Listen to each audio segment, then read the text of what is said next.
मी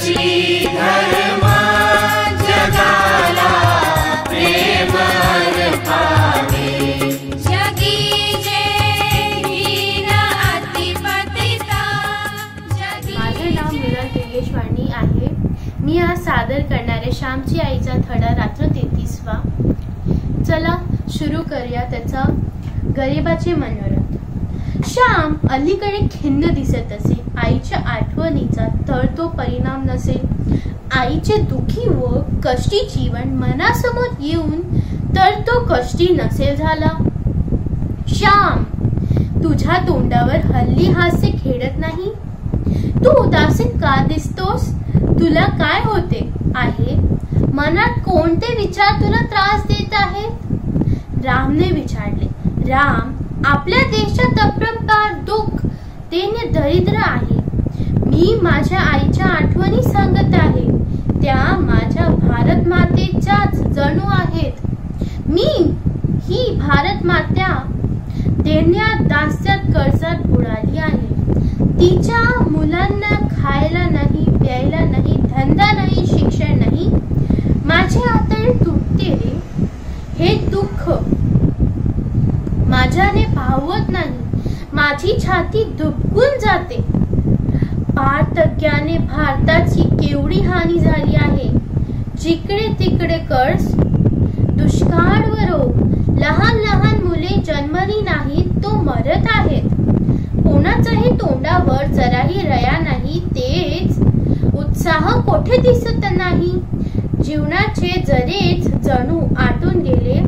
पार्थक्य सर्व भक्षक आहे, सर्व साहक आहे। हिंदुस्तान आज मरण आहे, जीवन नाही। अंधार आहे, उजेड नाही। धर्म आहे, धर्म नाही। भीती आहे, निर्भयता नाही। बंधने आहेत, मोकळेपणा नाही। रूढी आहेत, विचार नाही। हे विराट दुःख, सर्वव्यापी दुःख माझ्या लहान हृदयाची उडी करते। माझ्या आईसारखे लाखो आया या भारतात आहेत। त्यांची सोन्यासारखी जीवने माती मोल होत आहेत। मी उदास होऊ नये तर काय करू? श्याम बोलणे। श्याम, दुःख पाहून दुःख दूर करण्यास उठावे। अंधार पाहून उजेड आणण्यास धडपडावे। बंद पाहून बंद तोंडास सरसावे। निराश का व्हावे? वीराला जितकी संकटे अधिक तितकी छेव अधिक, स्फूर्ती अधिक, राम म्हणाला। परंतु मी वीर नाही। तुम्ही वीर आहात। मला तुमची हेवा वाटते। तुमच्यासारखे निराश न होता सारखे धडपडावे असे मलाही वाटते। परंतु माझ्या आशेचा ऋतू तुटतो। माझी ऐट उंची असते, ती जिवंत आशात नसेच। श्याम म्हणाला। निराश होणे म्हणजे देवाला विसरणे। निराश म्हणजे नास्तिकपणा। शेवटी सारे चांगले होईल, अंधारातून उजेड येईल असे मानसे मानणे म्हणजेच अस्तिक्य भाव, राम म्हणाला। परंतु निशा संपूर्ण आलेल्या उशेची पुन्हा निशा होणार आहे ना? जग आहे तेथेच आहे। या जगात काय सुधारणा होत आहे ते मला समजत नाही। जाऊ दे, फार खोल्यात जाऊ नये। आपल्याला करता येईल ते करावे। दगड उचलावा, काटा फेकावा, फुलझाड लावावे, रस्ता जावा, कोणाजवळ गोड बोलावे, गोड हसावे, आजाराजवळ बसावे, रडणाऱ्याचे अश्रू पुसावे। 2 दिवस जगात राहणे माझ्यासारखे याहून जास्त काय करावे? या फाटलेल्या आकाशाला माझ्यासारखे डुबडे कोटवर ठिगडे जोडणार? अरे, आपण संघटना करू, नव विचार फैलावू, दैन्य हरू, भाग्य आणू। माझा दर रोम रोमी आशा नाचत आहे, राम म्हणाला। रामने असे प्रार्थनेची घंटा झाली। बोलणे तेवढेच थांबले। प्रार्थना मंदिरातील सारी मंडळी जमली। अत्यंत शांतता तेथे होती। आज रामच एक चांगलेसे पद म्हणणार होते। गीतातले प्रार्थना व भजन झाल्यावर रामचं पद म्हणू लागला. रामने आशेचे दिव्य गाणे म्हटले. एक अंधुक हास्य श्यामाच्या ओठावर खेळू लागले. एका विवशित वेळी श्यामनेच ते गाणे रचले होते. परंतु हा दिव्य अदमय आशावाद आज कोठे त्याच्या जवळ होता. श्याम म्हणजे आशा निराशाचं युद्धाचे स्थान होते. आज हसेल उद्या रडेल, आज उद्या मारी व उद्या पडून राहील. श्याम म्हणजे कोरडे होते. प्रार्थना होऊन गेली. श्यामची गोष्टीची वेळ झाली. श्याम बोलू लागला. शिकणे आता अशक्य झाले आहे. वडील फी देत नाहीत व शाळेत नादरी मिळत नाही. मी करू तरी काय? वडील म्हणाले, शाळेत नादरीसाठी उभा राहा. मी वर्गात नादरीसाठी उभा राहिला तर मास्तर म्हणाले, अरे श्याम, गरीब का आहेस? बस खाली. आई, आपण एकदा श्रीमंत होतो ते लोकांना माहिती आहे, परंतु आज घरी खायला नाही त्यांना माहिती नाही. सांगितले तर पटत नाही. वर्गातील मुले मला हसतात. मी खाली बसतो. श्याम, तू आता शाळा सोडून दिली पाहिजे. आई शांतपणे म्हणाली. आई, आताशी तर 5वी इयत्ता माझी पास झाली. एवढ्यात शाळा सोडून काय करू? आज माझा काय उपयोग आहे? मला आज काय कमवता येणार आहे? असे मी आईला विचारले. तुला कुठेतरी रेल्वेत लावून देऊ असे ते म्हणत होते. ते तरी काय करतील? तुला फी वगैरे घ्यावी लागते. घरी कुरकुर करतात. शाळा सोडणे हेच बरे. धर कोठे नोकरी मिळाली तर. आई म्हणाली.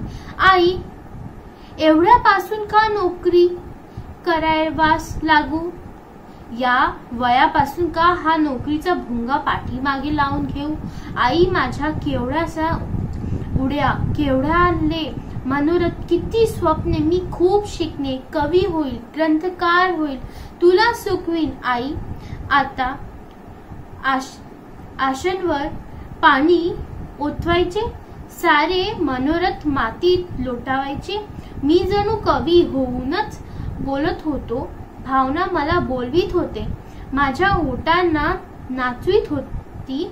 श्याम, गरिबांचा मनोरथा ध्रुवीचा मिळावे लागते. गरिबांच्या स्वाभिमानाला मातीत मिळावे लागते. गरिबांना पडेल ते करणे भाग आहे. पुष्कळसा सुंदर कड्या किडीच खालून टाकतात. आई म्हणाली. आई, मला फार वाईट वाटते. माझ्याबद्दल तुला नाही का काहीच वाईट वाटत?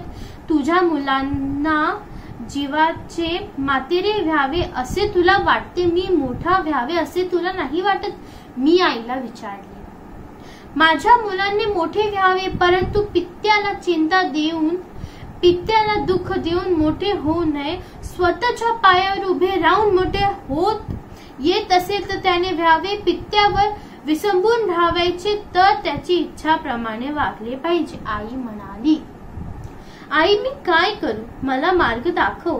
आजपर्यंत तू मला शिकविले, या वेळेस काय करू ते तूच सांग. मी आईला म्हटले. आई बाप सोडून ध्रुव रणात गेला. घर तर सोडून तो वनात गेला. देवावर व स्वतःवर विश्वास ठेवून तो तसा तो घर सोडून जा, बाहेरच्या अफाट जगात जा. ध्रुवाने देवासाठी तपश्चर्या केली, उपवास केले. तू त्याप्रमाणे विद्येसाठी कर. तपस्या केल्याशिवाय काय मिळेल? जा, स्वतःच्या पायावर उभा राहा. उपास तापास काढ, आयास सायास कर, विद्या मिळव. मोठा होऊन विद्यावर होऊन घरी ये. आमचे आशीर्वाद तुझ्या बरोबर आहेत. कोठेही असलास तरी तुझ्या जवळ मनाने मी आहेच. दुसरे मी काय सांगू? आईने स्वावलंबाचा उपदेश केला. आई, मी खरंच जाऊ का? माझ्या मनातलेच तू बोललीस. माझ्या हृदयात तू आहेस म्हणून माझ्या हृदयाले सारे तुला कळते. आई, तिकडे एक ओध म्हणून संस्था आहे, तिथे फी वगैरे फार कमी आहे. मी तिकडे जाऊ माधुकरी वगैरे मागून जेवण करीत. त्या लांबच्या गावात मला कोण हसणार आहे? तेथे कोणाला माहिती आहे कोणाचे काही काम करीत? तू कामाची सवय मला लावली आहेस. ओळखीच्या लोकांची दृष्टी आड असेल की झाले? जाऊ ना, आईला मी विचारले. जा. मधुकरी मागणे पाप नाही, विद्यार्थीला तर मुळीच नाही. आळशी मनुष्याने भीक मागणे पाप. जा. गरीब विद्यार्थीला माधुकरीची परवानगी आहे. काहीही राहा, परंतु चोरी चहाडी करू नको, पाप करू नको, सत्याचा अभिमान सोडू नको. इतर सारे अभिमान सोड. आपल्याला देता येईल ती मदत दे. जा. गोड बोलावे, हसमुख राहावे.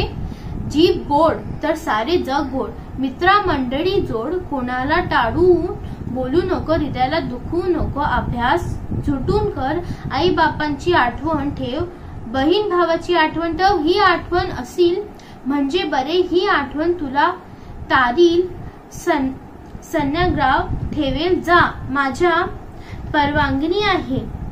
ध्रुवाला नारायण भेटल्यावर त्याने आई बापांचा उद्धार केला. तू विद्यादेवीला प्रसन्न करून घे व आमचा उद्धार कर. आई प्रेरक मंत्र सांगत होती, तारक मंत्र देत होती. धन्यवाद. जय श्री राम.